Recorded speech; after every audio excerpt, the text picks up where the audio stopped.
السلام علیکم دوستو، آپ دیکھ رہے ہیں ہندی اردو لائنز۔ سلطان نور الدین زنگی عشاء کی نماز پڑھ کر سوئے کہ اچانک اٹھ بیٹھے اور نم آنکھوں سے فرمایا، میرے ہوتے ہوئے میرے آقا میرے نبی صلی اللہ علیہ وآلہ وسلم کو کون ستا رہا ہے؟ آپ اس خواب کے بارے میں سوچ رہے تھے جو مسلسل 3 دن سے انہیں آ رہا تھا، اور آج پھر چند لمحوں پہلے انہیں آیا، جس میں سرکار دو عالم نے 2 افراد کی طرف اشارہ کر کے فرمایا کہ یہ مجھے ستا رہے ہیں۔ اب سلطان کو قرار کہاں تھا؟ انہوں نے چند ساتھی اور سپاہی لے کر دمشق سے مدینہ جانے کا ارادہ فرمایا۔ اس وقت دمشق سے مدینے کا راستہ 20 سے 25 دن کا تھا، مگر آپ نے بغیر آرام کیے یہ راستہ 16 دن میں طے کیا۔ مدینہ پہنچ کر آپ نے مدینہ آنے اور جانے کے تمام راستے بند کروا دیے اور تمام خاص و عام کو اپنے ساتھ کھانے پر بلایا۔ اب لوگ آ رہے تھے اور جا رہے تھے، آپ ہر چہرہ دیکھتے مگر آپ کو وہ چہرے نظر نہیں آئے۔ اب سلطان کو فکر لاحق ہوئی اور آپ نے مدینے کے حاکم سے فرمایا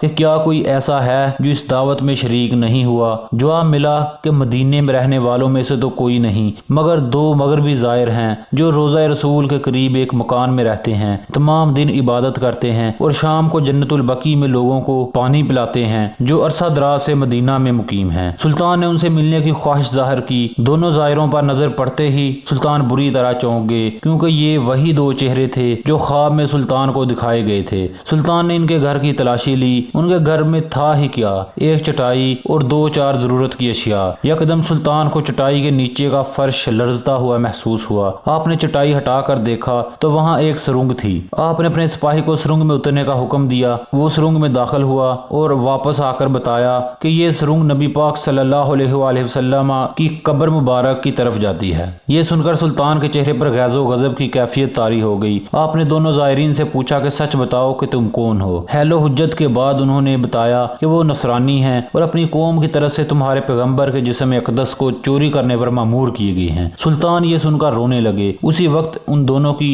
گردنیں اڑا دی گئی۔ سلطان روتے جاتے اور فرماتے جاتے کہ میرا نصیب کہ پوری دنیا میں سے اس خدمت کے لیے اس غلام کو چنا گیا۔ اس ناپاک سازش کے بعد ضروری تھا کہ ایسی تمام سازشوں کا ہمیشہ کے لیے خاتمہ کیا جائے۔ سلطان نے ممار بلائے اور قبر اقدس کے چاروں طرف خندق کھودنے کا حکم دیا، یہاں تک کہ پانی نکل آیا۔ سلطان کے حکم سے اس خندق میں پگھلا ہوا سیسا بھر دیا گیا۔ سیسے کی یہ خندق آج بھی روضہ رسول صلی اللہ علیہ وآلہ وسلم کے گرد موجود ہے۔ دوستو، پوسٹ اچھی لگے، امید کرتا ہوں دوستو آپ کو یہ ہماری سٹوری پسند آئی ہوگی۔ اس طرح کی مزید اچھی سٹوریز دیکھنے کے لیے ہمارے چینل کو سبسکرائب ضرور کر دیں تاکہ ہماری ہر ویڈیو آپ تک بر وقت پہنچتی رہے۔ جزاک اللہ خیر۔